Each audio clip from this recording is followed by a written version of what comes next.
All right, I'll call this workshop to order. This is a City Council workshop on workforce development and entrepreneurial programs here in our city. And we'll get started with the Pledge of Allegiance led by Councilmember Tommy Smith. Thank you. If you please join me and face the flag. Pledge allegiance to the flag of the United States of America and to the republic for which it stands, one nation, under God, indivisible, with liberty and justice for all. All right, thank you. Mr. Johnson, please call the roll. Councilwoman Fugate. Here. Councilwoman McKenzie. Councilwoman Parker. Here. Councilwoman Ryder. Vice Mayor Roberto. Here. Councilwoman Singh. Councilman Smith. Here. Councilwoman Testerman. Here. And Councilman Thomas. All right, very good. We will probably see some other of our members coming in a little bit late, but that's okay. So tonight's presentations, we're going to get kicked off with the Knoxville Area Urban League, and Dr. Charles Lomax is here to talk to us about some of the programs that are going on at the Urban League, but also their efforts connected with the multi-use stadium. And so, Dr. Lomax, welcome. We're glad to have you, and we're looking forward to your presentation. Thank you very much, Vice Mayor Roberto, and good afternoon to each of you. It's good to see you. Charles Lomax, President and CEO of the Knoxville Area Urban League, 1514 East 5th Avenue, Knoxville, Tennessee, 37917. Glad to be here, Mr. Johnson. Thank you very much for running the PowerPoint. If you would, go ahead and go to the next slide. So our diversity business and workforce team for the multipurpose stadium project has definitely been a team effort. On the screen, you will see the names of those that have been operating with us. And this has been an endeavor since, which has been going on since February of 2021.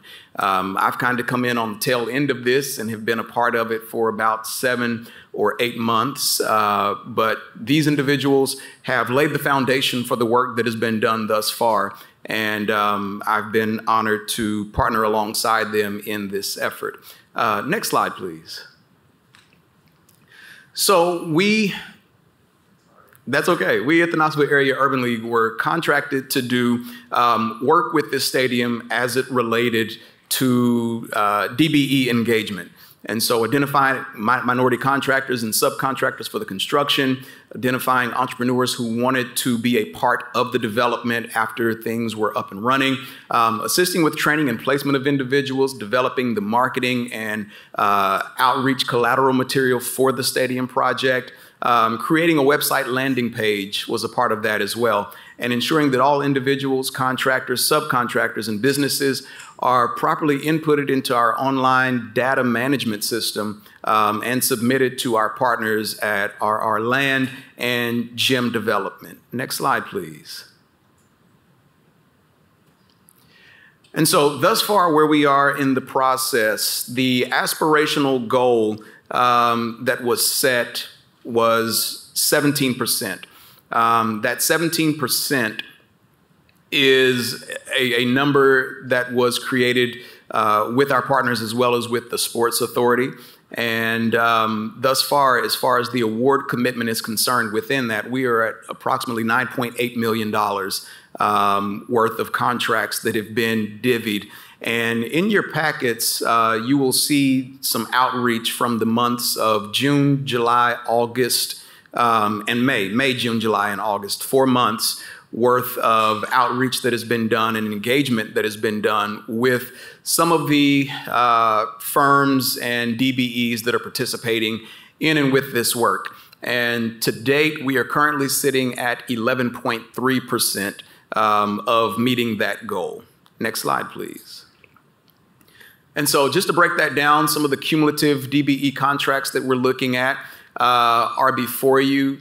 2 of those are African American or Black owned. 3 are Hispanic and Latin American owned. And then we have 8 that are women owned businesses for a total of 13. And that brings us to the $9.8 million. And that covers 100% of the minority contracts that are thus far a part of this project. Next slide.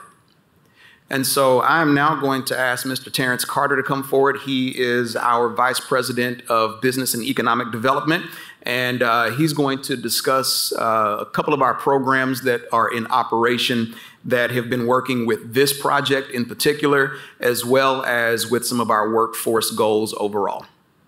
Thank you very much. Welcome, Mr. Carter. We're looking forward to your presentation as well. Thank you, Vice Mayor, and good evening, City Council members.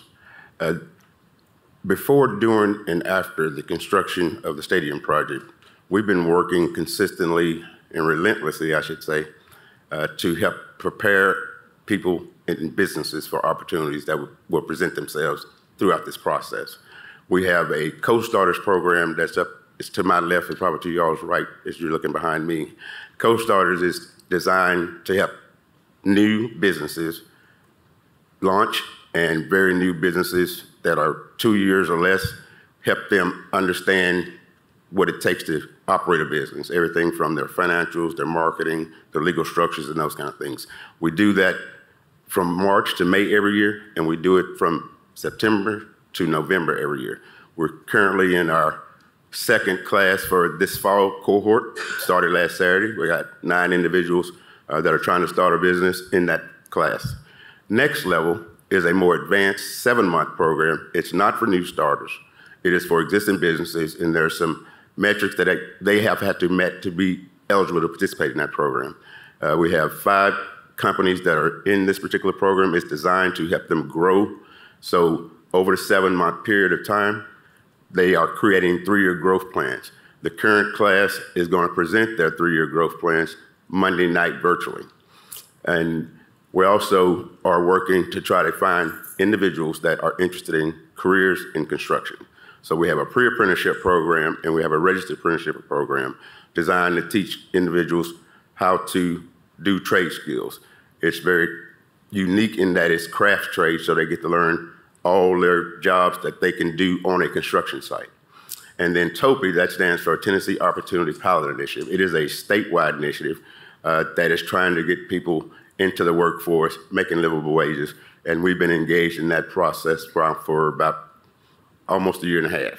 So those are the 3 things that we're doing to try to prepare individuals and businesses for the opportunities as they present themselves on this project and other projects that are going on in our community. Thank you very much. And with the rundown of those programs, next slide, that actually concludes our presentation. And if there are any questions, we will do our best to answer those.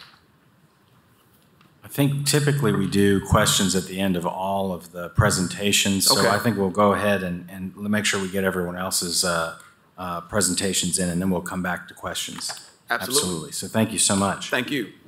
Mike Odom from the Knoxville Chamber is here to give us an update on the overall. You know, we kind of zoned in a little bit on some specific programs from the Urban League, and now we're kind of going to start expanding out a little bit and looking out over the entire community. Anyway, welcome, and we're looking forward to your presentation. Thank you, Vice Mayor. We appreciate being here. Council members, thank you for having us. So to Vice Mayor's point, we're going to talk a little bit. I'm going to talk a little bit about the overall update of where we are. A lot of this information you've seen from us before. And then Lauren Longmire, who's our Director of Regional Enhancement, whose main and only job is focused on talent, will come in and talk about some programmatic things, and I'm going to wrap it up with one more slide after that. So Will, if you don't mind, first one. So we talk often about the 3 demographic segments that we look at, 0 to 24, 25 to 54, which is the most critical one when you're speaking of workforce, and then 55 plus. You can see that we've grown since the 2010 census, about 7% in that 25 to 54 age group. That actually is double what we were about 2 years ago, and from a percentage points, excuse me. And so that's good news. The somewhat bad news is you can see that 55 plus continues to grow in kind of record numbers there. We often say we're getting older faster. And so that's a little problematic when we talk about workforce. Will, if you don't mind. So you look at that 7%, kind of compare it to how we do against our peer communities. And I should have said, this is county level, because a lot of this demographic information you can't get down to the city level. So, us against Chattanooga, we're looking pretty good. Unfortunately, Memphis and Lexington are actually taking a step back. But you can see when you compare us to places like Nashville, Asheville, and then the RTP area, we're really falling behind in that 25 to 54-year-old age group. Next slide, please. This is a slide that our board loves to look at and talk about, and most of the time they get the data wrong. So economists will tell you that if you want to maintain your population, you must have 2.1 children for every female within your population. And as you can see, in the state of Tennessee, we have actually, since beginning in 2017, we've dropped below that. We're about 1.7 right now. So we're about 4/10 behind where we need to be since the recession kind of got going. We don't know what's going to happen with COVID. How COVID may affect this. We're waiting on the numbers. As you can imagine, it's a lagging indicator. But this is also something that's problematic for us as we look towards workforce. And one last, we hear often from business people that says, you know what, since COVID hit, people just don't want to work. And that actually is absolutely not true. If you look, so the county labor force has grown by over 11,000 people since the start of COVID in February 20. Our unemployment rate in between February and July is exactly even. And today, even with that 11,400 increase, we only have 414 more people unemployed. Everyone that has moved here in that growth, or to join that labor force, we have absorbed into the workforce. This isn't a working problem. This is that we have more jobs than we have people problem. And so with that, I'm going to turn it over to Lauren and let you talk a little bit about how we're addressing this. Welcome, Lauren Longmire. We're looking forward to your presentation. Hi, good evening. Thank you for having us. First, I'll talk about the work that we do with secondary education and preparing the students for our local workforce. The main initiative that we work on with that is the 865 Academies. I hope everyone has heard about that, but if not, it is Knox County Schools' initiative to transform their high schools. It is turning all of our traditional high schools into career-themed subdivisions. So our students will learn about a career. We hope they are excited about that career and possibly move into that field, but also some of them may decide that's not what they want to do. And so that's also a benefit as well. Our role in that is we are a founding partner along with Knox County Schools and Knox Education Foundation. I and also my counterpart, Madison, we serve on the implementation team. So we meet weekly with the team to discuss any of their needs. Mostly our discussions and our benefit is to assist with partner connections. We ask our businesses to do things like come to the schools and guest speak, provide opportunities for field trips, work-based learning, internships, and things like that. And so we will help our partners at KCS and KEF with those introductions to those businesses. And we also do just provide general insights into the business community. As Mike kind of alluded to, we have a lot of data, and we're happy to share that data with our partners. And it works very well when we talk about what programs we need to have in our schools. It works great when we are able to say, here's what our workforce needs are. So we do provide that as well. Next slide. We also focus on post-secondary. We really focus on the retention of those graduates. One of those initiatives is Home Sweet Career. That is an initiative that creates opportunities for business and industry partners to connect with UT faculty and students. We also do speak directly to the students and educate them on local career opportunities and our region's quality of life. If you see the Home Sweet Career logo, we created a logo because it has become such a popular subject and program with our UT partners. And so we created the logo, and then also you'll see the picture is us speaking to what they call the BETS program, which is through the Haslam College of Business, and it is specifically aimed at high schoolers who are interested in coming to the Haslam College of Business and giving an opportunity for a diverse population to understand how great Knoxville is and that they should come to UT. Next slide. I mentioned internships earlier. If we're asking our businesses to provide internship opportunities, then we feel like it's appropriate to help them through that. So we do provide internship consultations. We will work one-on-one with a business to create the program and then also help them connect with either the high schools or the post-secondary institutions to fill the pipeline for their internships. We also have a program called Explore. Explore is a way to familiarize interns on local careers and our region's quality of life. And we will come to a business and talk to their interns and give a presentation one-on-one with them.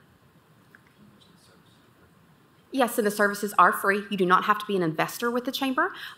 We will come to any business that's interested. Next slide, please. So the American Jobs Center, I think Mike has probably spoken to this group before about the American Jobs Center, but for those who don't know, it is our region's workforce development system. They are the entity that will distribute federal workforce dollars.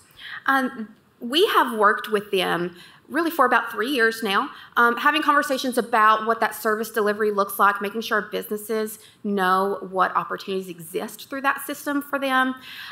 We have had in that system quite a bit of turnover in the past 18 months. There is a new executive director, and the services are contracted out, and we have 2 new contractors, ETSU and UT Center for Industrial Services. We are excited to say that we have seen quite a few improvements from that system. There's still some kinks, we'll say, to work out. As there's a new ED, there's new contractors. Of course, there's things that maybe slip through the cracks and some residual issues that need to be fixed. But mostly, any issues that we see really are not self-imposed. It's some external factor, particularly the fact that the federal funding is decreasing. Our state saw a 4% decrease in Federal Workforce Innovation and Opportunity Act funding, which translated to a 10.4% decrease in our East region. Next slide. Bright Steps, I hope everyone has heard about Bright Steps because that is the main entity that I want to talk about when I talk about childcare.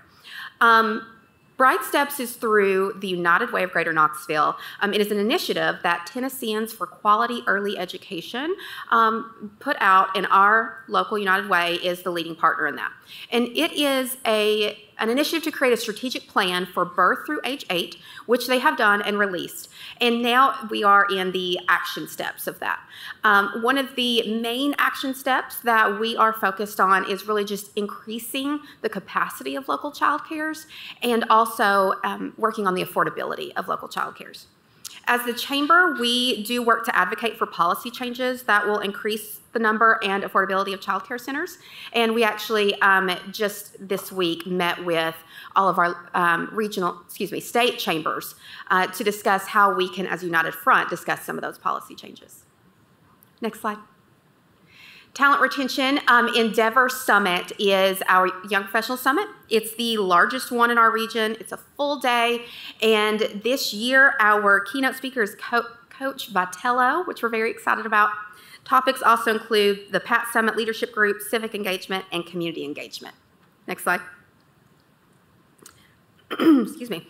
This slide is about talent attraction. We have 3 slides on that because it is very important, as Mike mentioned. We are excited to offer a suite of services called the Professional Relocation and Engagement Services. What that is we will work with a business to create a company-branded microsite that they can use when hiring talent from out of market that really talks about how great Knoxville is, the cost of living. There's a cost of living calculator. But again, it is branded for the company. And we'll do the same with relocation packets, as you'll see there, if they want something tangible. And one of the main things is that we offer an employer consortium, which is a group of local employers who receive resumes from what's traditionally called a trailing spouse. We call it a dual professional program. So if we are lucky enough to bring someone from out of market, we would love to help their spouse also find employment here. Next slide. Another initiative for talent attraction is our Life Redefined website. You can find it at liferedefined.com. It is a quality of life website. We launched it August of 2022, and we have had 3.6 million impressions so far. It is specifically for our out-of-market talent attraction campaigns, which last fiscal year we did in Atlanta, DC, Lansing, Bay Area, and then targeting LinkedIn for people who were affected by the tech layoffs. The group you'll see on the right, you may recognize a face on there, Dr. Lomax. That is our Knoxville Navigators group. They are there, so if somebody's interested in learning more about Knoxville, they can find someone who maybe is an expert in a topic they're interested in and click on them and send them an email. Like, for instance, Dr. Lomax is one of his expertise is places of worship. So if someone's interested in knowing if the area that they feel like moving to, if their particular faith is represented there, then he can answer that question. Next slide. Our third slide on talent attraction is about our livability partnership, which is for third-party quality of life content. Our partnership with them has garnered 260,000 impressions, and we are working on our content for this fiscal year, but an example, we are working on an article called "I Came to Knoxville for College and Stayed for My Career." Next slide. We also focus on identifying gaps. So we just closed on Tuesday a technology skills gap survey that was in partnership with Knoxville Technology Council, specifically aimed at identifying what technology skill gaps our technology employers are seeing with the new workforce coming in. And our goal is to present that to our workforce development agencies and our secondary and post-secondary institutions. We also, live right now, we have a young professionals benefit survey asking our local young professionals what benefits they value most. And then we will also be releasing our second talent assessment survey in the fall, aimed at finding skill gaps across all skills, occupations, and industries. Next slide. And that's you.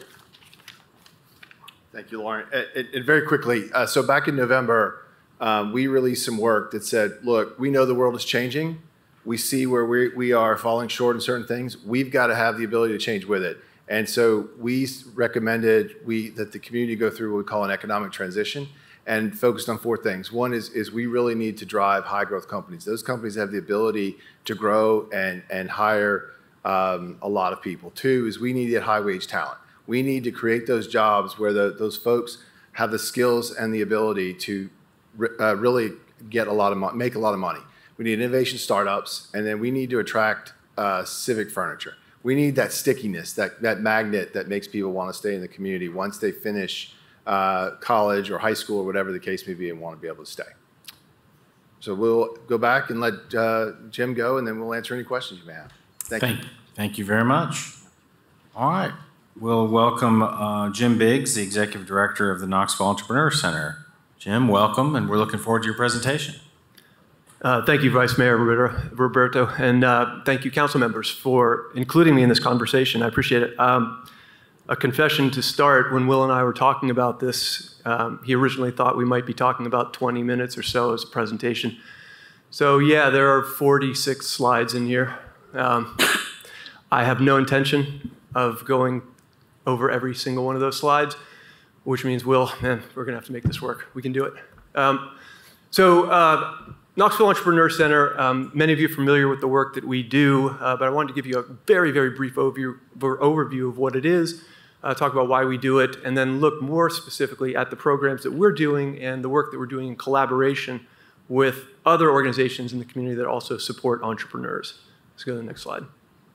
We are now 10 years old. We celebrated our 10th anniversary in April of this year, and we have continued to enjoy, well, if you go to the next one, the support of the community throughout those 10 years. We have, in particular, been blessed to be supported by the city of Knoxville by a program called Launch Tennessee, which is through ECD, and then a variety of sponsorships, corporate and otherwise, who have helped us provide all the services we do pretty much for free at this point. Next slide. We also actually serve all 16 counties around here. So it is heavily concentrated on Knoxville, but in fact, we do a lot of work in rural communities in partnerships with some of their economic development organizations as well. Next slide. So at KEC, we believe in the power of entrepreneurs to change lives. And that is why we are trying to make Knoxville the most founder-friendly city in America. And the emphasis on founder is very critical, and I'll circle back to that in a little bit. In order to do that, we are trying to create an entrepreneurial community that is accessible, that is diverse, and that is sustainable. Next slide. And we are doing that through a set of values that we believe should inform how that community develops and how it conducts itself. So briefly, I want to touch on why we want to do all this work. And the reason is that entrepreneurs add both economic and social capital to any community. Next slide. The economic piece, and one more, sorry, is pretty simple. It boils down to economic growth because of the disruptive nature of some of their innovation. I won't go into this for the sake of time. I'd be happy to talk about it with you if you're interested. There is a site in here that will show some work from a guy named John Deary that looks at why startups are such a critical factor in the economic growth of communities and in our nation. Next slide. And one more. But it really boils down to two things. One is capital invested, and then the other is jobs created by these companies. The Kauffman Foundation actually did a study about 5 years ago that showed that almost all net new job creation is done by companies that are less than 5 years old. Companies that are older than that more or less create and destroy jobs at the same pace. So startups are critical to job growth in a community, and they're critical to invested capital in a community. Next slide. So what's the problem? The problem is, over the last 50 years, we've had a pretty steady decline in the number of businesses that are being created per capita. And you can see that trend is not going in the right direction. Next slide. There was a slight blip over the last 3 years. Some of you may have read about this. There was essentially a COVID surge in business creation. Next slide. The open question at this point is whether or not that will hold. And the reason why that's an open question is that many of the businesses that were started were done because people didn't have a choice. People were not doing it because they saw an opportunity to build a business. They needed to do it. And when that is the predicate for business creation, in a lot of cases, that doesn't last. And in particular, it doesn't last because when the situation changes and they do have a choice, they leave their business and they go back to something else. So that's the economic side of it. The social capital piece is really about the fact that entrepreneurs change lives. And they change lives in 3 fundamental ways. Next slide. Many of you may know Jade Adams. She runs an indoor plant shop. Jade wanted to get out of the corporate environment. And so 3 years ago, she started her own business. In that time, Jade has found economic independence, but more importantly, she now employs something like 11 part-time and full-time people, and she's looking for another location. Entrepreneurs change their lives, and entrepreneurs change the lives of people they employ. Next slide. Just looking at this makes me hungry. Many of you have enjoyed Yassine's food. You know that he has become a very successful entrepreneur and obviously has changed his life and the lives of people who work for him. But Yassine is also the first guy on the ground serving food to anybody who needs it when a tornado blows through. He's the guy who goes out and creates a GoFundMe campaign for the family of a fallen first responder. So entrepreneurs change the lives of people they serve in the community as well. And finally, I'm not putting this slide up to relitigate the mask issue. The last thing I want to do is touch that rail. But I will suggest that that little device, until about 3 years ago, was one of the most innocuous, least controversial, and probably, at least per cost, one of the most effective health safety devices that was ever created. Construction workers use them every day. Cosmetologists use them every day. Nobody cared. The reason I put that slide up there is to ask you this. Does anybody recognize the gentleman in the slide? You could turn it to the audience if you guys want. I won't keep you in suspense. His name is Peter Tsai. He was a researcher at the University of Tennessee. He helped create and commercialize the N95 mask. Entrepreneurs change the lives of people who use the products and services. That's our why. That's what we are all about at KEC. Next slide, please. I'm not going to go into this. Let's click through a few of them. If you watch the video, you'll enjoy it, and then it'll also give you some context for how we are trying to change entrepreneurship by creating a movement here. Go through a couple of them, Will. Yep, one more. Fortunately, let's go one more. We are not doing it alone, and this is really what I'm here to talk to you guys about. There is a very substantial and growing ecosystem of entrepreneur support organizations that are helping create the most founder-friendly city in the country. And if you look at this, what you'll see is basically 4 quadrants. On the right side of it, you're looking at mostly scalable technology companies. On the left side of it, you're talking about primarily small businesses, Main Street businesses, folks that are not looking to scale their business, but are looking to grow a successful business here. And then from the bottom to the top, you're looking at where they are in that process. So anywhere from an idea all the way up to a growing and sustainable business. Next slide, please. So how are all those organizations helping entrepreneurs to be successful here? Basically, they're trying to provide them with 3 types of resources: capital, capabilities, and connections. Next slide. Capital is the obvious one, right? It's all about investing in those businesses. Our role in that is to ensure that there is adequate capital available for those entrepreneurs, that it is accessible to those entrepreneurs, and ultimately that those entrepreneurs are prepared to get that capital. So capital readiness is a big part of how they are going to ultimately be successful in getting that capital. And I did want to mention, next slide, one program that is going to be rolling out that will help address that issue. Through Launch Tennessee, we will be seeing new funding opportunities for some of our startups here, particularly those that are looking for equity investment through a program that they are calling Invest Tennessee. And they will be back, Launch Tennessee will be back in Knoxville in, I believe, October to talk more about that with the entrepreneurs that we work with. Next slide.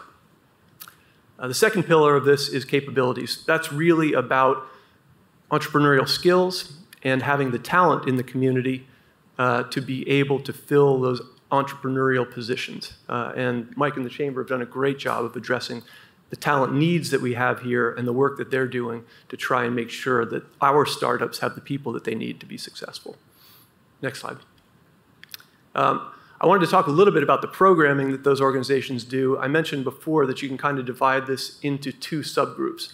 On the technology side, you're talking about people who are working with next generation Googles and Metas, although they'll be much nicer and much better.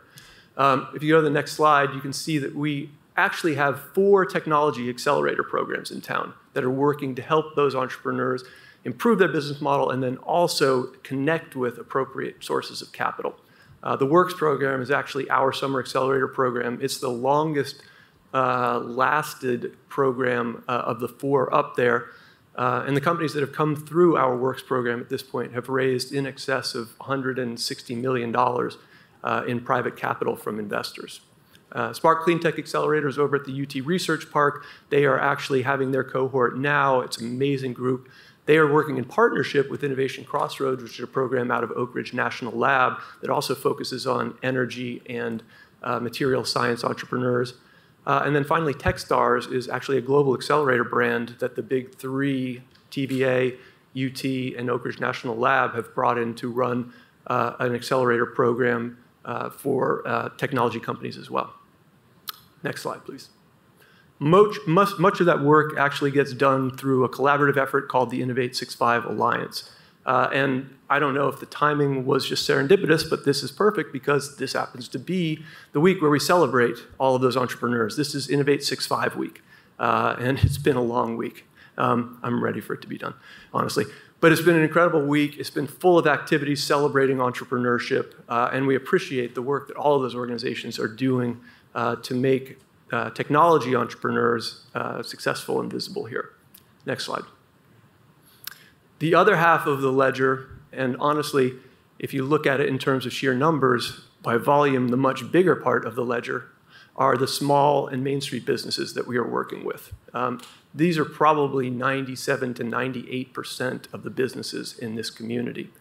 And there is a constellation of organizations that are working to provide programming, much of them intended to both teach skills and elevate the profile of those entrepreneurs throughout the community. Next slide. Dr. Lomax and Terrence mentioned two of the programs that we also do in partnership with them. So Co-Starters is a program that teaches entrepreneurial skills.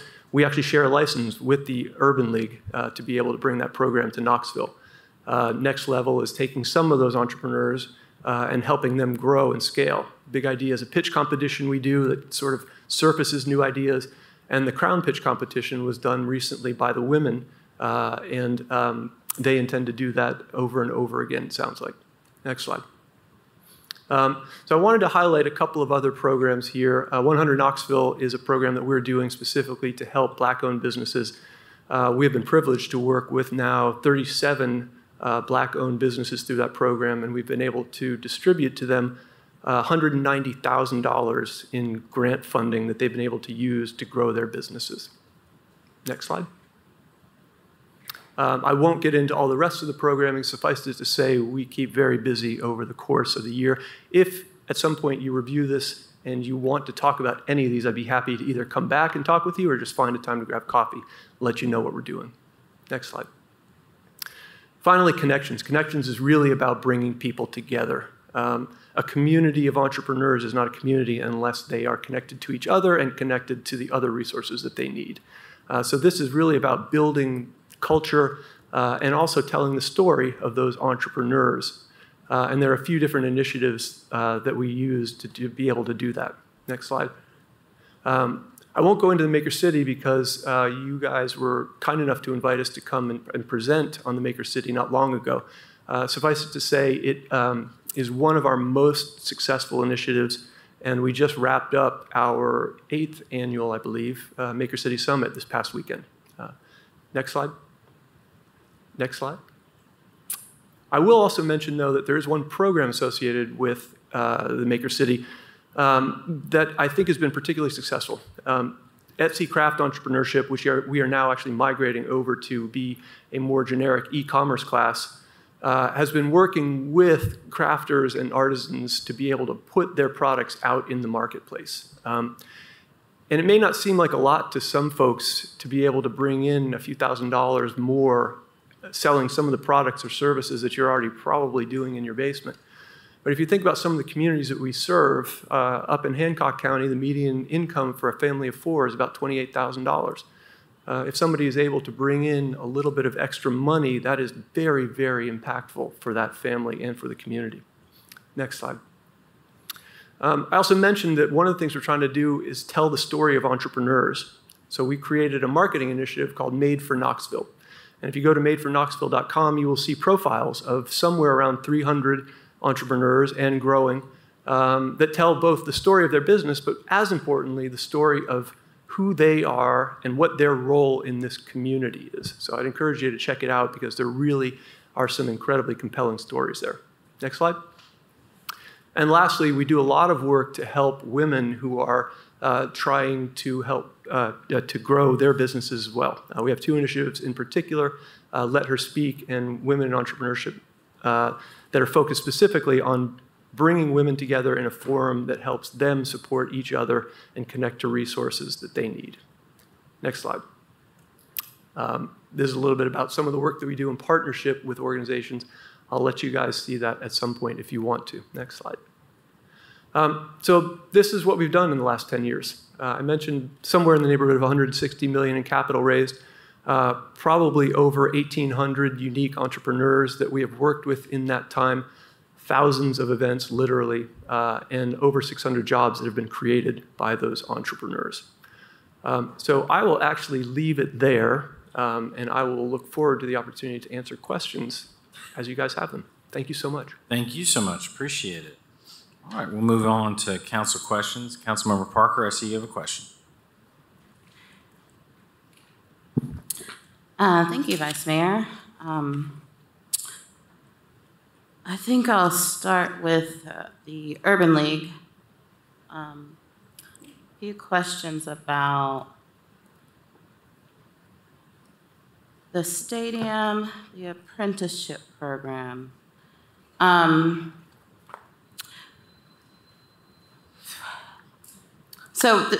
Thank you for sharing your presentation and a report on activity that has been carried out most recently in an effort to increase the number of DBE contracts awarded. One thing, a conversation I had with some of the contractors who seemed a bit frustrated with the process was that was regarding the size of contracts. So we have minority business owners who may be able to take on a smaller contract and be a part of the stadium project, but couldn't take on the $500,000 project. Have there been any discussions or any efforts from your team to try to help with some negotiations to find more possibilities for adding DBEs through looking at those contracts, those subcontracts? Well, thank you for the question, Councilmember Parker. And the answer to that question is yes, ma'am. We have been in conversations ongoing, looking at trying to find ways of decoupling and debundling some of the larger contracts to make sure that there's room for some of the second tier, if you will, opportunities to come into that work. And so those are ongoing conversations that are taking place. And hopefully, as the work continues to go forward for those parts and pieces that have not yet started, those will be some other areas where we have opportunities for some growth in some of those numbers. And this is one of the areas of the project that frustrates me, because we had an opportunity to require that goals are met to a greater degree than what we are requiring. And that might, encourage the prime contract, I believe it's pretty much DNARC making a lot of these decisions about subcontracts. But to have that encouragement that a project will be delayed if we hadn't met certain goals in meeting our DBE contract award goals. So that's frustrating. Do you anticipate that we will meet the 17% goal? Well, what I can say is that we're striving to meet that goal. I don't really know if I can say that we're anticipating meeting that goal, but that is something that we are pushing towards. What we've seen as the process is ongoing, that if you look, I believe it's the report from June to July, there was a decrease by 1 in the Hispanic contract. And part of that was that company moved out of the state. And so that would have been higher than what it was, but that company in and of itself is no longer doing business here. And so, again, that is the goal. That is what we're striving for. And literally every day, Mr. Carter and others that are on that team that was shared are working to ensure that that's the goal. And the apprenticeship program, this may be for someone else, might be for you, but could you tell us more about the apprenticeship program? I'll actually invite Mr. Carter down to answer this one, but I will get started on it just saying that it's a unique opportunity and one that allows individuals to get experience while also earning the pay.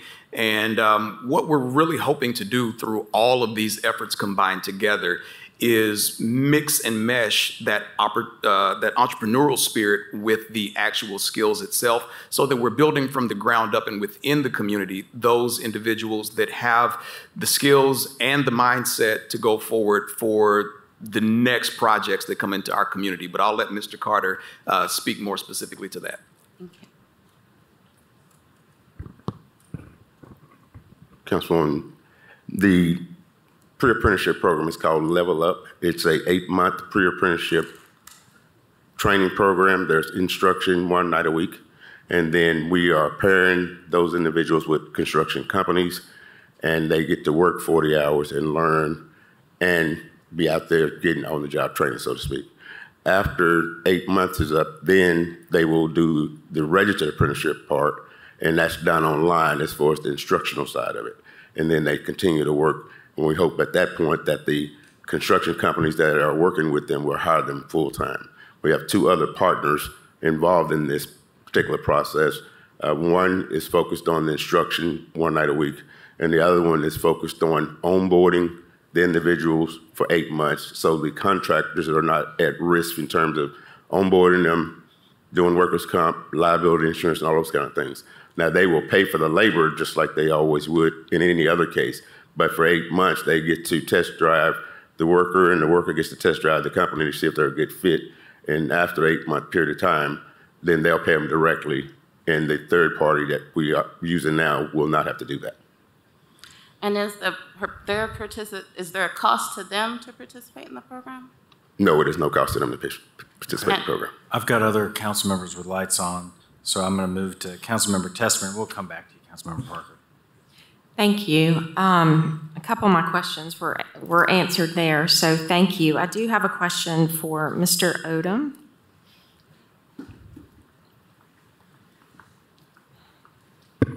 So I think the recruiting platforms that you all have are really awesome. I mean, sharing both the microsites that you're doing for businesses. I'm curious, we've got the labor availability. Is there data related to jobs inventory, or what does that look like? Is it broken down by industry, I presume? I'm just curious how that's collected and disseminated. Yeah, absolutely. So we have a list. Actually, let me start over. Excuse me. So we collect the data monthly about the jobs available. It is done through a system that we subscribe to that looks at open job postings and then dedupes them against one another. And so then we post that monthly through what we call ECHO, the Economic Conditions Outlook. Matter of fact, that came distributed on my way over here today. So that's out. So, but if any time you need that information or any business does, we can give it to you, pull it right then. Are y'all scouring like job sites like Indeed and those types of things? It does. Local? The system that the platform that we subscribe to does it for us. Okay. And so Indeed, LinkedIn, open help wanted sites within companies, things. It just amalgamates it all together and then dedupes it against each other. And then is it broken down by sector or yes, trade? So right now, for instance, retail is, and it's been like that for a while, has been our #1 job opening, followed there behind manufacturing and distribution. Okay. Usually the top 3. All right. Thank you for that. Good to know. And I have a question for Mr. Biggs.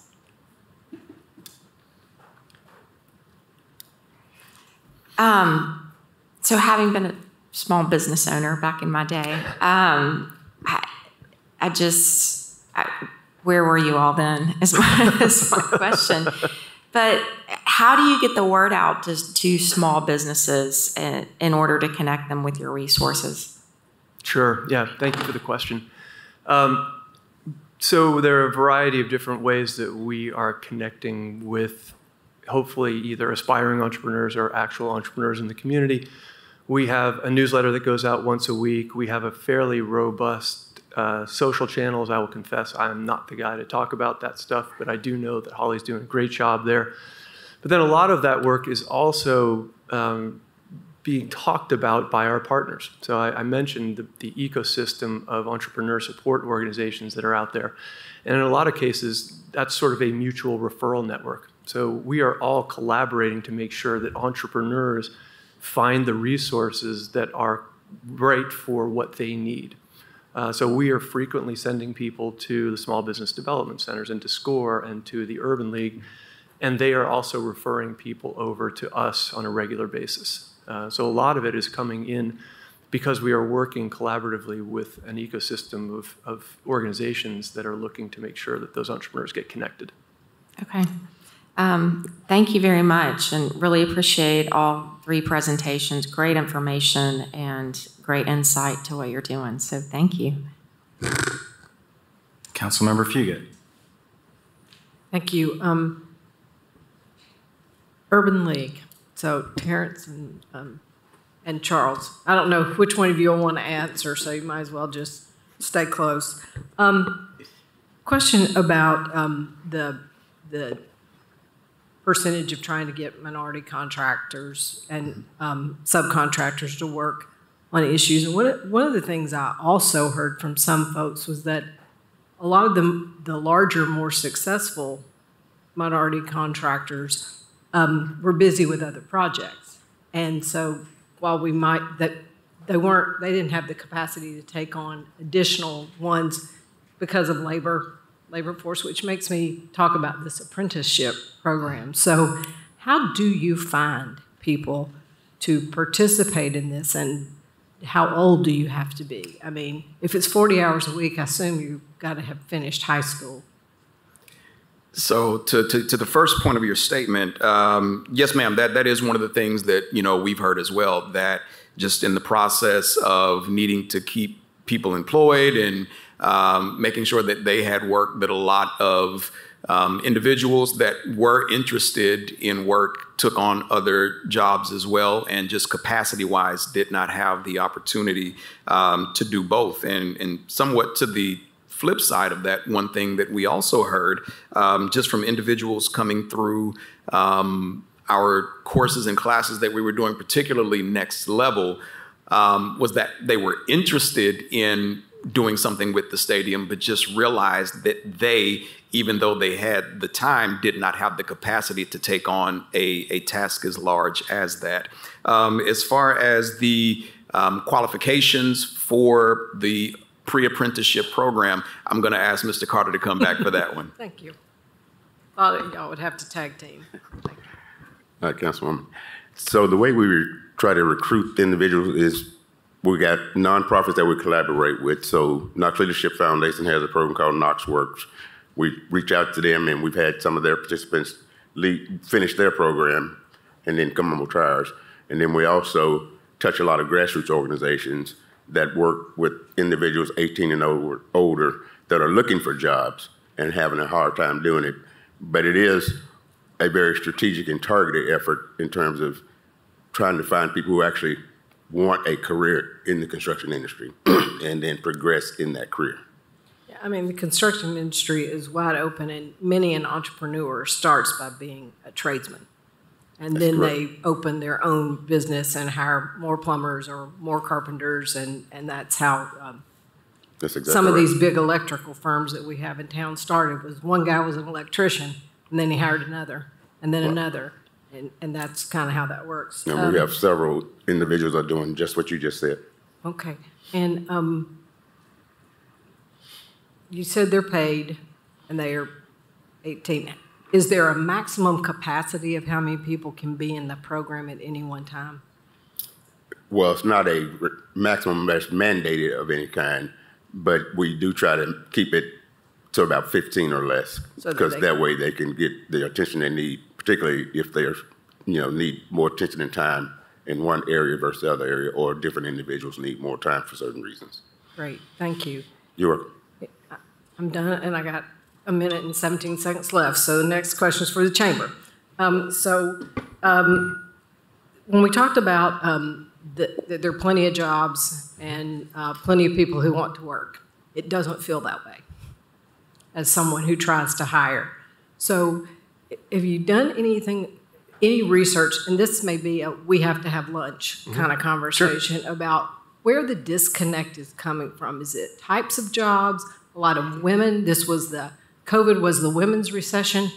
A lot of women went home, did childcare, did education. Are they coming back in the workforce? Are the jobs they left still available? So I know that's a lot to unpack, and I hate when we do that to y'all, but I've got a lot of questions about that. I can do it in 30 seconds, I hope. Okay, good. So it is that we had an acceleration leaving the workforce through COVID through retirements. Just said, hey, I was going to retire 5, 10 years from now. I'm going to do it now.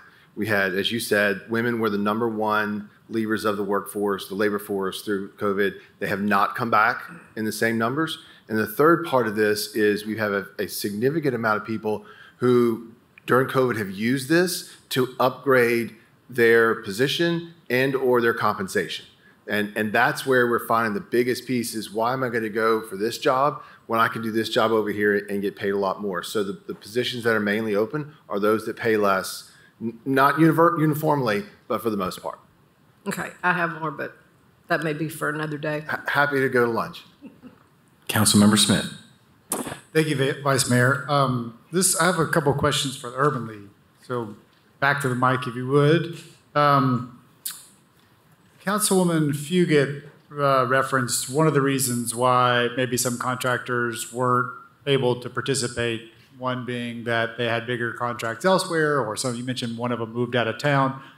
I'll ask a related question, but a little differently. Have there been any contractors that you all feel like have been qualified but didn't get a shot? To my knowledge, I can't speak specifically to that. I haven't been engaged in any conversation that would suggest to me as such. Okay. My second question is, do you all know how many individuals that, how many DBE-related individuals are participating in any of the programs that you listed on whatever page this is? There's 4 programs on here, but how many individuals are participating in all of these collectively?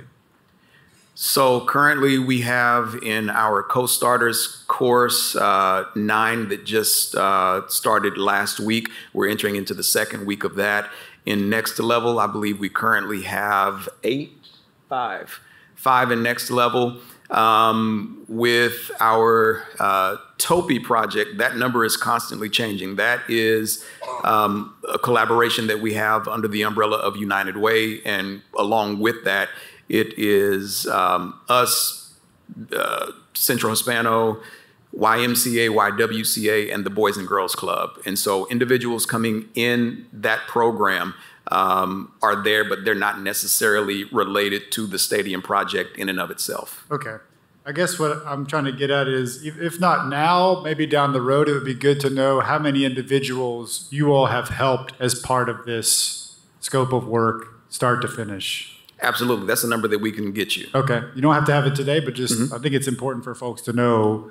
You know, some people don't qualify, some people don't stick with it, some people do proceed and go through stages, but the Urban League enabled, you know, this many people to have a shot to participate, I think is an important number to know. Yes, sir. And then I had a question around individuals who want to work after the multi-use stadium is open. I don't know if that's part of the scope of this work now, or if that will even fall under, or the Urban League will even participate into that, but are you involved in programs or setting up programs for when the stadium opens and people want to work? Absolutely. That is our hope, that we will be involved in that conversation and in those conversations ongoing.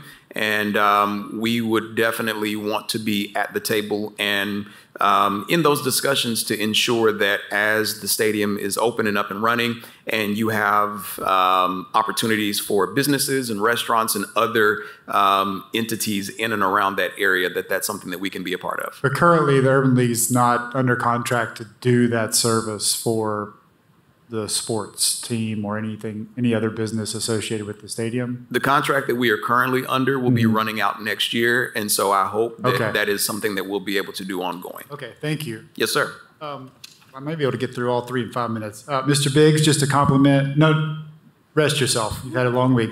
I just want to say thank you for 10 years. I was there when the KEC started, and you all have built a network of programs that is exhausting for you, but comprehensive for the community. And I think right now, any shape of a startup or entrepreneur or wannabe founder has a home in one of those programs. You obviously are entrepreneurial yourself, so you all have adapted. I think the 100 Knocks program is an example of that, but I'm just really, it's just amazing to see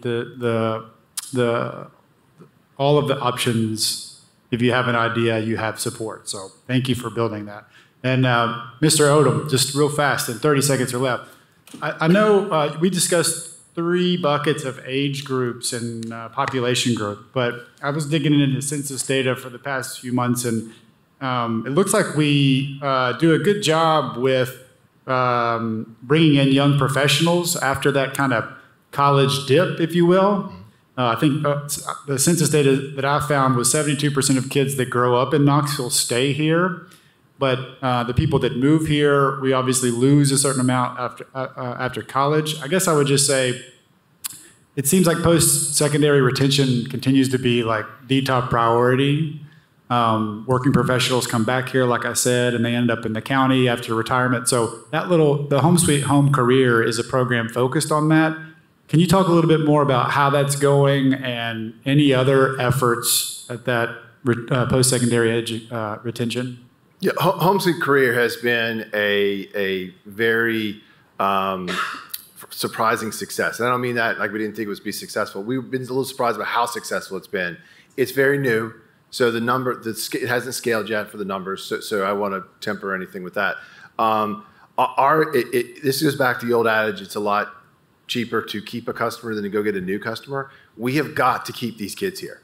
We have got to do a better job, and especially, I mean, this is all across our post-secondary institutions, but UT as the largest is going to have the largest impact, and as their enrollment continues to increase, it's even more imperative of us to keep them. We've got to align the degrees with the jobs. We've got to bring the jobs that these kids want to fill, and then again, that civic furniture, we've got to have that magnet. So those are kind of those 3 big components that we've got to hit on this. We're doing better. We're getting 25 to 29 is up. That's going to be more your postgraduate kids. 35 to 39 is up, which is good. But our 40 to 49 is dipping pretty significantly. We're not sure why. We think it would be reversed. And I've got to move on. I've got other lights on, but we'll come back to you, Councilmember Smith. Councilmember Parker. Thank you. Okay, so I had a few other questions about the apprenticeship program. Would have been better to wrap it up at the time, but that's okay. That's okay. Help me understand, the Urban League went through a process for the apprenticeship program to be recognized by the state. Is that correct? That is Can you correct. help me understand what that does for the program? Well, it gives it the credibility and the validation it needs in terms of it being a credentialed program in such a way where the kids could take that credential and say they want to go to another state and work in construction. That credential will follow them. And it took about a year to go through the process, and the state local labor board held our hands and walked us through the process, the forms we need to fill out, at what stage we need to do the different things for them. And then we had to do the same thing at the federal level for the registered apprenticeship program. Okay. And what process did you go through to bring on people who could provide the training for the apprenticeship program?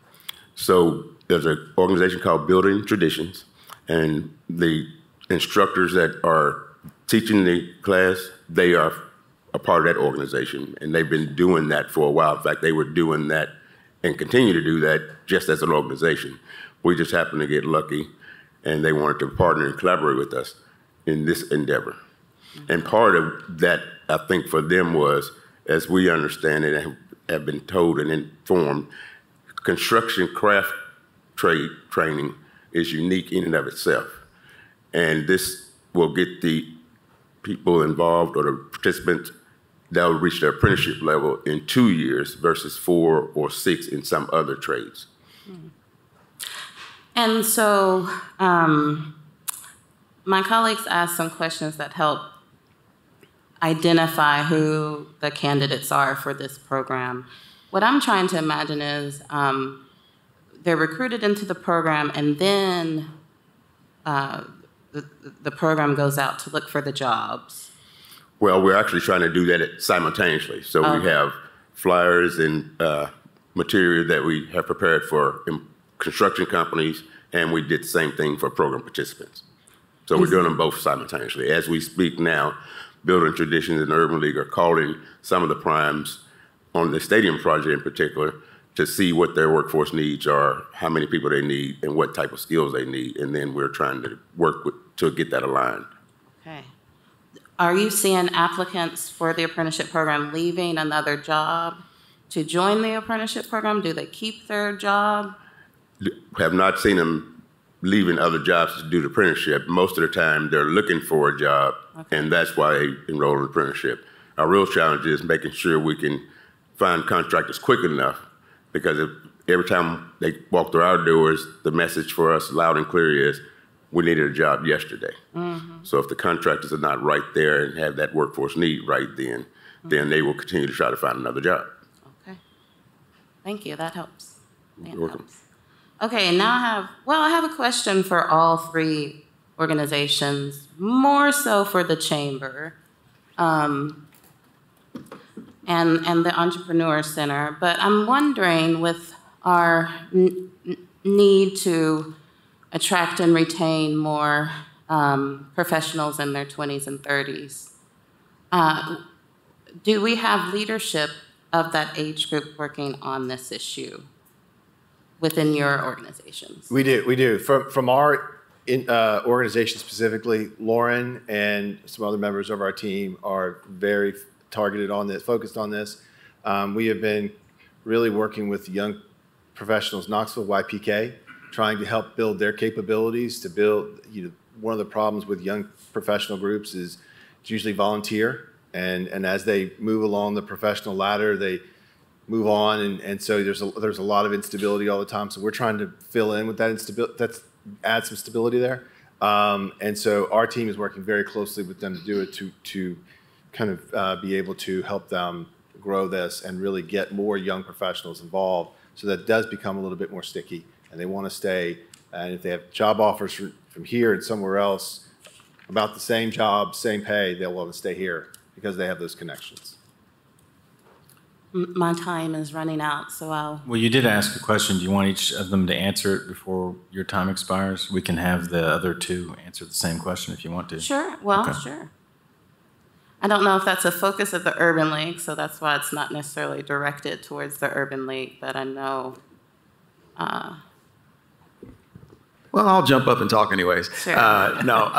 We as well have a young professionals group, age 21 to 40, and that is something that we've recently got back up and running because it was in existence, but when we had the pandemic and some changes of leadership, it kind of disbanded. But we are back up and running, and that is an ongoing conversation within our group, just being able to, number one, identify paths of growth within their individual careers, but also being able to retain some of the talent that comes to our city, both for the University of Tennessee College, but also for some of the other entities that attract talent here, including Oak Ridge, TVA, and others. And so what we're hoping and wanting to do is within that space, create a couple of pathways that will help to build foundation and keep them here and active so that they are contributing to that 20 and 30 something group. And one of the ways that we're really honed in on that is working with them to train them and to get them equipped for service in community and on boards as well. And the vast majority of our young professionals are minorities. And so really trying to make sure that we have representation in other areas and aspects of our community and diversity on boards as well. Mr. Biggs. Yeah, so thank you for the question. We don't have a specific initiative that focuses on young professionals. We do work with groups like YPK and others to try and help support their efforts. Internally, we do have several young professionals who are in leadership positions who are developing some of the programming, although most of our programming is by and large agnostic to the age of an entrepreneur. I think more importantly, what we are trying to do is give agency to the entrepreneurs that we work with to be those leaders in the community that are helping bring talent and retain the talent that is here. So we are trying to get our entrepreneurs to be the people who are doing the work to attract people that they want to work with, and then keeping them here because of the job they're creating. So hopefully that's responsive to what you're asking. Councilmember Fugit. Thank you. This is more of a, I would like to see it. I don't know, you won't have the answers tonight, but, or think about it. At some point, it would be interesting to see the conversion rate of the efforts about pairing up college people with a business person. Are we converting? Who, you know, it's great for them to meet. What's the conversion rate? Same thing with the apprenticeship program from the Urban League. You know, how many people go through the program, do something with the employer, then does it convert to full-time employment? Those would just be interesting statistics to have in some kind of report. And I don't expect anybody to answer it today, but there are lots of those kind of things that how can, and the devil's in the details. How do you track the long-term stickiness of something? But you can immediately know if somebody went through your program and they stayed, at least for one job. I'm going to squeeze in a question or two myself. Dr. Lomax, I had a question for you. Have all the contracts associated with the multi-use stadium been given out yet, or are there still contracts to come? I believe that there are 2 contracts that are outstanding. I do believe, I'm trying to see if I have that information on me.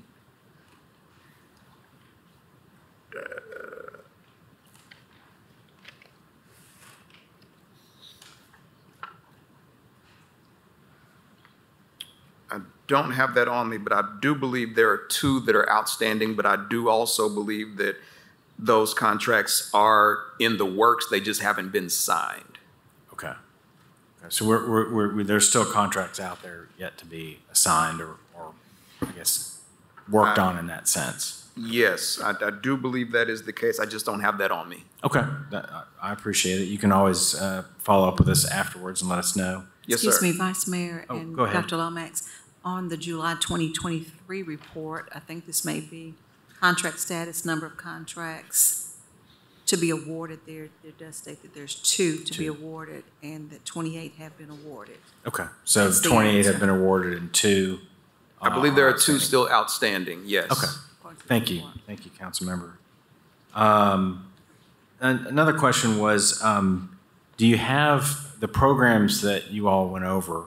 Are there more people that want to participate in those programs than you can have accommodations for?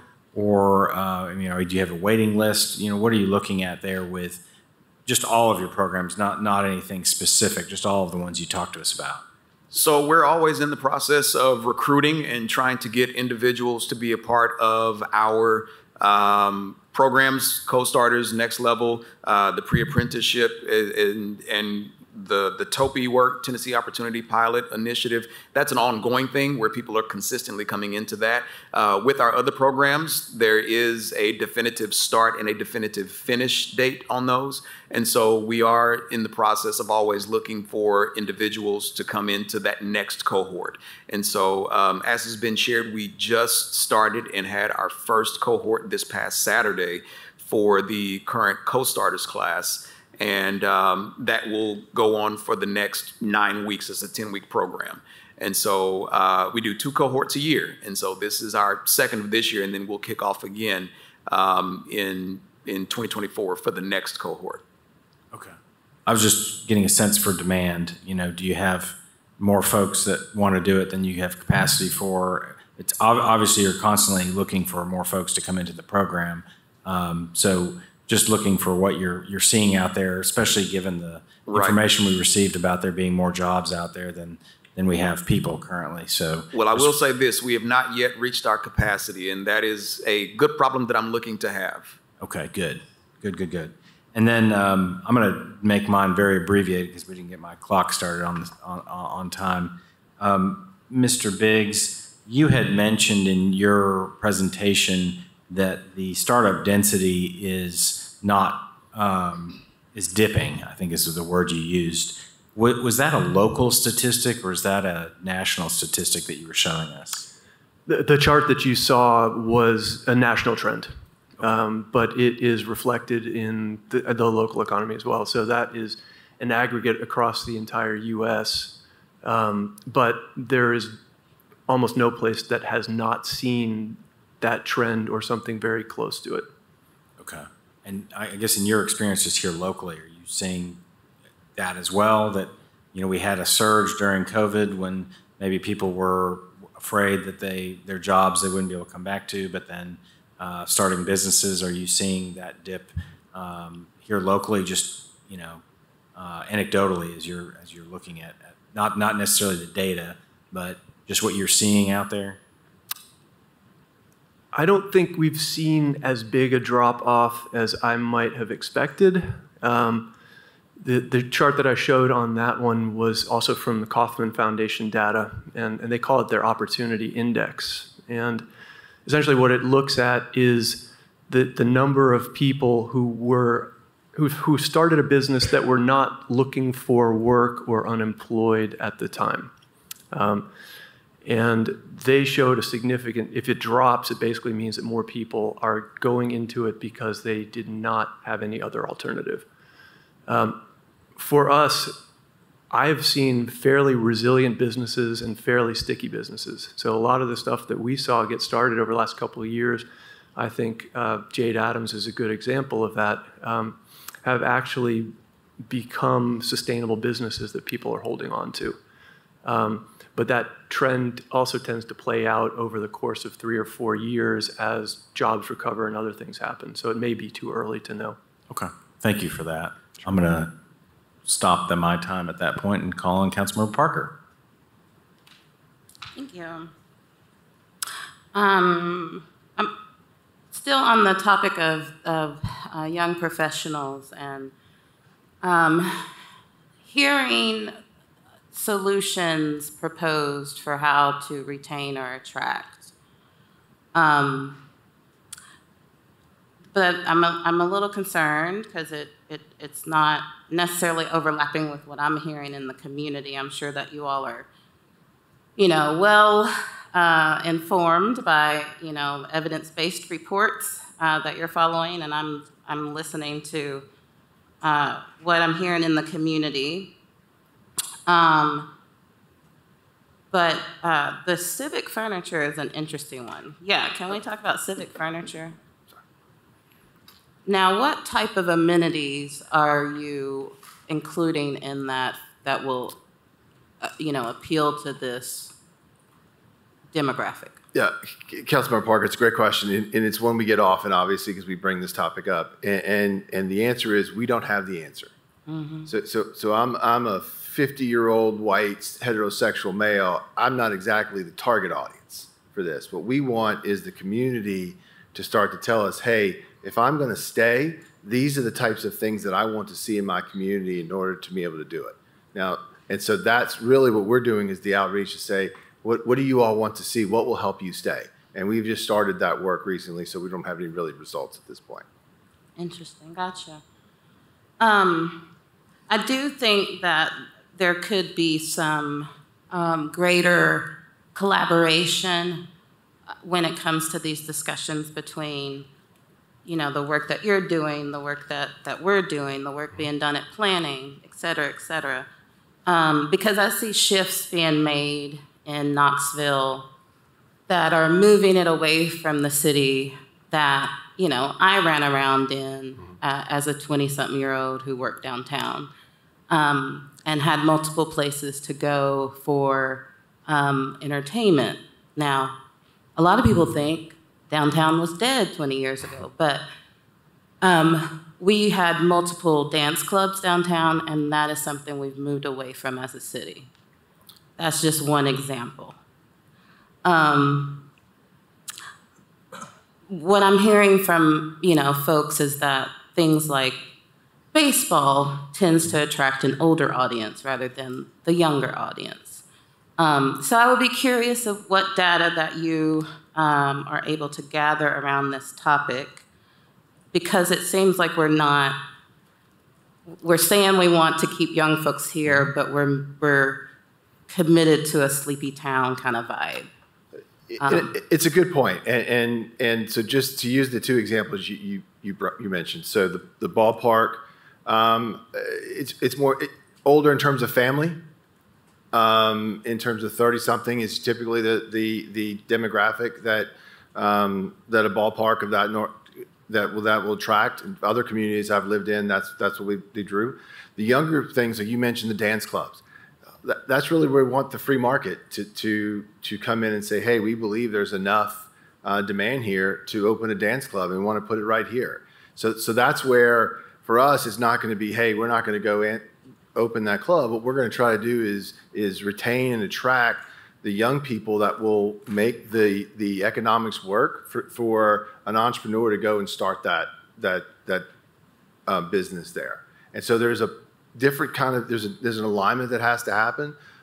Some of this will be driven by government, like you make the investment in the ballpark. There's other things that are probably, and some of it will have to be done by the market itself.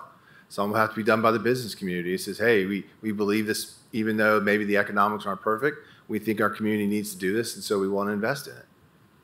Right, certainly not suggesting the Chamber of Commerce open a dance club. Could be interesting, though. Again, you don't want me owning a dance club, I promise you. But in terms of all of our planning and efforts towards this retention, are we butting heads on things? The other thing I had questions about are more around the startups and the young, kind of that lower left quadrant that was being shown by the Entrepreneur Center. I think this was mentioned a bit. There's a slowdown in that demographic of business. What I'm hearing around town is regards affordability and being able to find space. You know, if they have a food truck, they want to move to a restaurant, but being able to scale up to that and find space that will work for their businesses. What are you hearing in the community about difficulties that startups and newer businesses are having in Knoxville? Yeah, so thank you for that question. Physical space is one of them. So, you know, I think we are all familiar with the fact that real estate has gotten more expensive in Knoxville. And some of the entrepreneurs that we work with who were in spaces actually can no longer afford the rent that is being charged, or the buildings have been sold outright, and the new owners are looking to change the use of the buildings. So we have seen, in some cases, some displacement of entrepreneurs.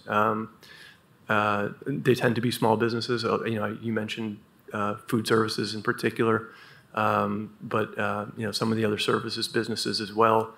So finding affordable space in the right location has become a challenge. I will also say access to capital has also become a challenge. I will also tell you that, you know, in no community anywhere in the world do entrepreneurs come in and say there's too much capital here, right? So sure. we are not alone. But you know, Knoxville has seen less investment in its small business community than in some of the other places that I think have been successful there. Mm-hmm. That is something that both the Entrepreneur Center, the Chamber, and also the Urban League are actively working on, both in terms of trying to create new pools of capital that are available specifically to address certain types of lending or investing needs. So, you know, loans from $5,000 to $25,000 that can be a challenge sometimes. On the equity side, there's some types of investment that are harder to find here than in some places. But I think we are working on that. The Chamber recently relaunched a fund in partnership with Pathway Lending called the Opportunity 865 Fund, which is creating opportunities for those small businesses looking for lower loan amounts to be able to work with Pathway to solve their capital access needs. So there is work in progress, but I think there's work to be done as well. Mm-hmm. So when we look at a program like 100 Knoxville, you know, you reported on how much has been invested, how many businesses you're working with. Are you tracking our progress towards growing Black-owned businesses by 10 million? We are, and in fact, we do an annual survey with the graduates of the program. That survey is outstanding right now. And so I don't have the data for this year, but we should have that probably later this fall. But yes, ma'am, we are tracking that very closely. Can you share what the data was for last year? Because the program was so new, we didn't even do the survey last year. So we have some incoming data for people who have applied, and this is the first time that we've gone back out to essentially 2 years worth of graduates and said, all right, now we need to know how you guys are doing.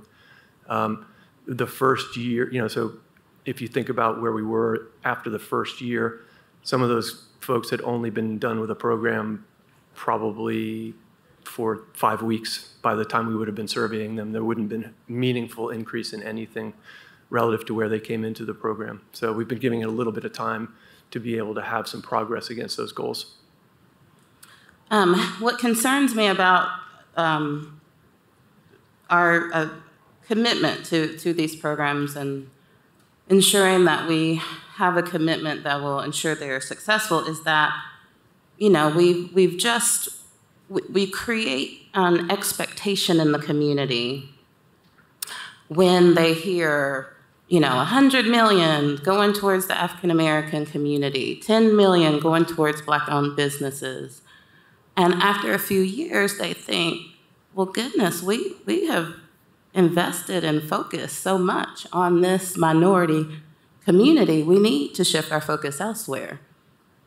But in reality, we haven't really made the investments at the time that we needed to make in order to realize those goals that we set for ourselves.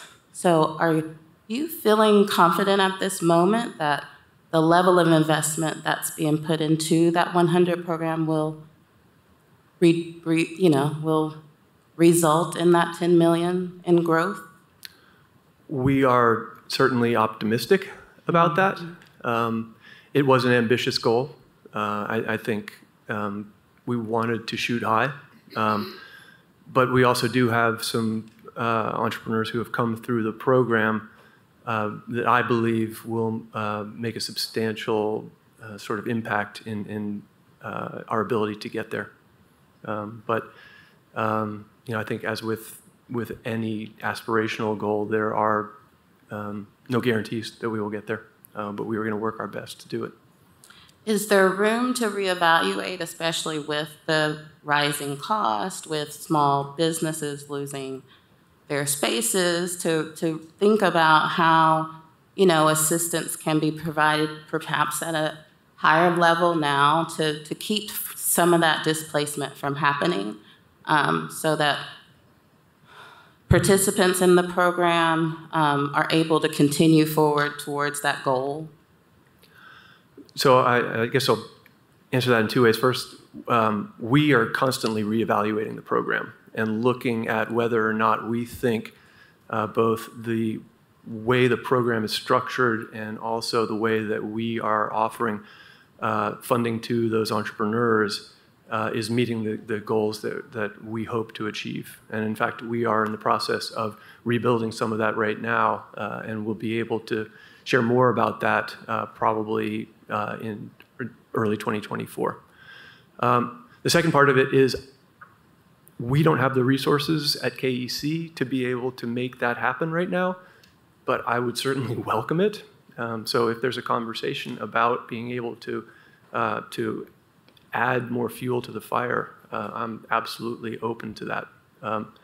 We're very fortunate that we've had partners in the community. So to be clear, all of the grant money that has gone out has actually been privately raised. None of that has been the city's money.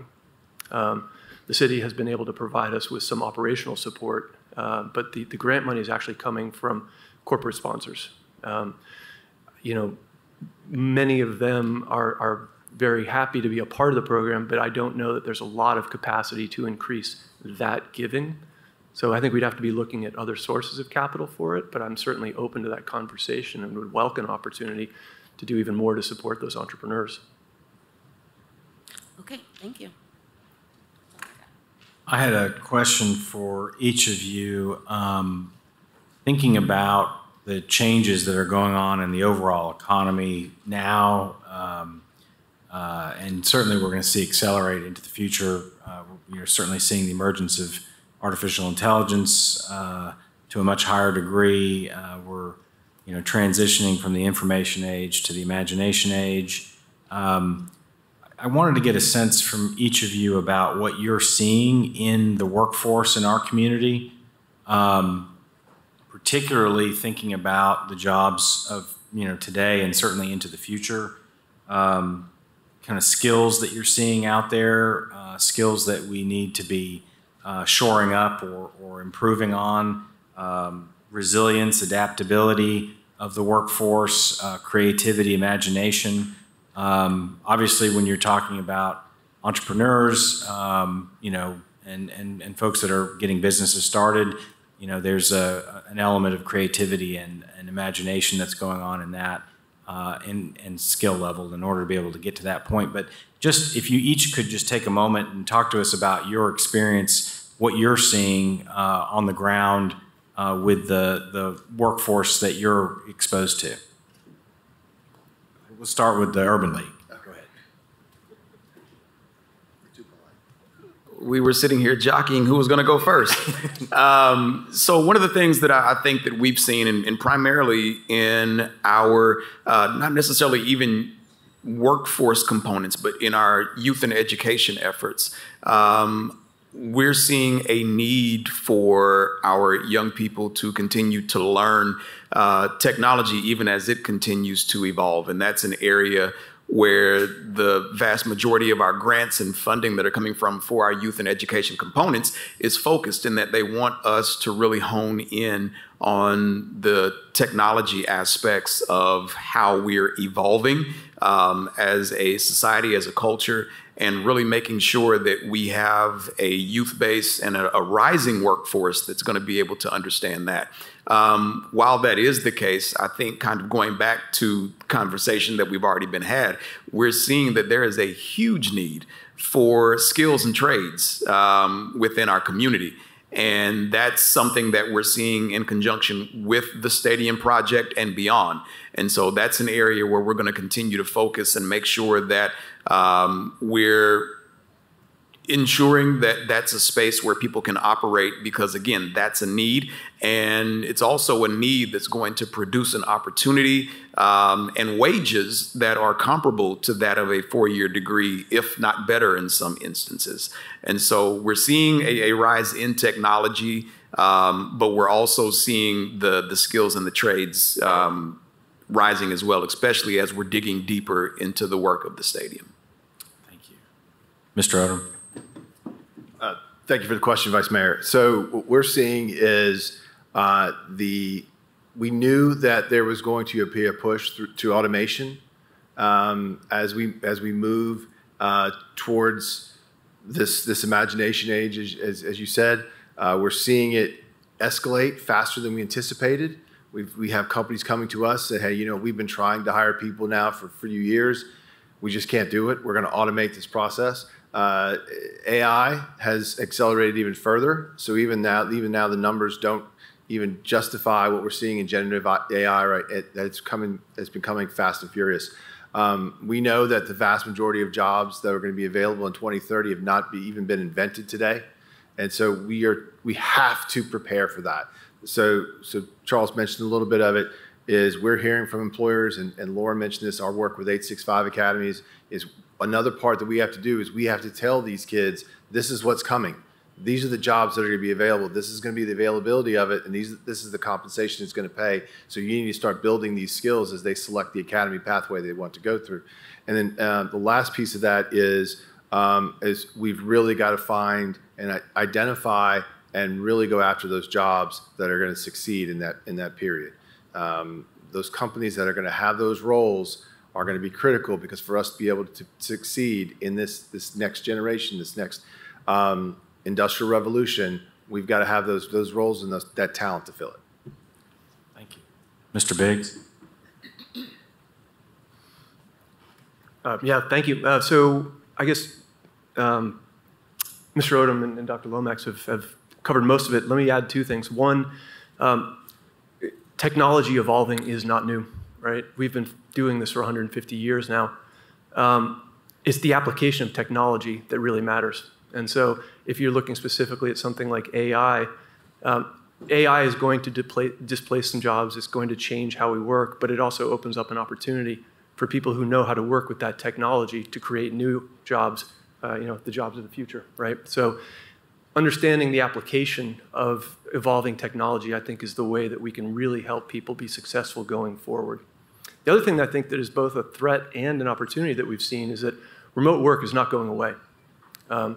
And it's a threat because we've seen in a number of cases, places like Salesforce and Amazon come into developer shops in Knoxville, hire people away, literally offer them 2 to 3x what they were making, and they don't have to go anywhere. They're going to stay here in Knoxville. They'll be paid a Bay Area salary, and there's no way that most of our employers can compete with something like that. The flip side is that those folks can now work from anywhere. And so you are seeing an influx of people who are choosing to live in places like Knoxville, but they're still working for companies that are located in places like San Francisco and New York. So I think we have an opportunity to continue to attract folks to a place that has a lower cost of living, a higher quality of life in many cases, who have a choice of where they want to be because they are not tethered to a desk anymore. So that's what we're seeing. Thank you. Councilmember Parker? I did mean to turn my light off, but I will say that the recruitment, I do believe, is something that has to be a balanced approach, and I just don't have a sense of where we're at with that. But I am definitely seeing the advertising, PR done by different entities in this city to other cities working. And we're seeing folks with that higher income moving into our city, and we're seeing the ramifications of that, and that we're not ready for it. So we may have employers who are ready for certain new employees, but do we have the infrastructure in place? Do we have the housing that is needed for recruiting this new workforce? So that's just one thing that I lift up, is that we look to have balance in these activities and look for those unintended consequences that can come, that could then, drive that population we just recruited out of the city.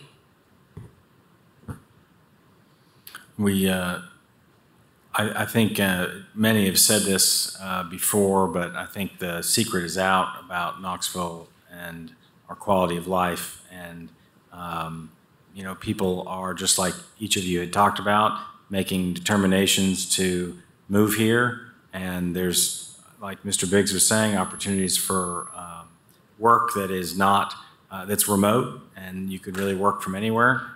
And so there is a large piece of this, just like Councilmember Parker was alluding to. We've got to make sure we have a lot of opportunities here, not just the jobs, but also the place for somebody to live. The civic furniture that Mr. Odom was talking about, and the interesting activities, which, I think when you think about natural resources in our community, I would put us up against anybody. We've got all kinds of great things here in Knoxville to be proud of. So it's not surprising. We actually did well to, keep it to ourselves for as long as we did. But anyway, I think there's a lot to this to unpack, and certainly having, more jobs than we have people is probably adding to that demand that we're seeing. and I don't see that stopping anytime soon. But I know that our council members have a forum that they have to be able to get to, so we'll go ahead and close down. Very wonderful discussion. I appreciate everyone's attendance and questions. Want to take a moment to thank Dr. Lomax, Mr. Carter, Mr. Odom, and Mr. Biggs, and Ms. Longmire as well. I'm sorry I missed you there. But appreciate each of you and all you're doing in our community. And this is not a one-time discussion, but a continuing one, because clearly having a workforce ready to go for the jobs of today and into the future is a top priority for all of us. So with that, thank you all so much, and I'll close this meeting.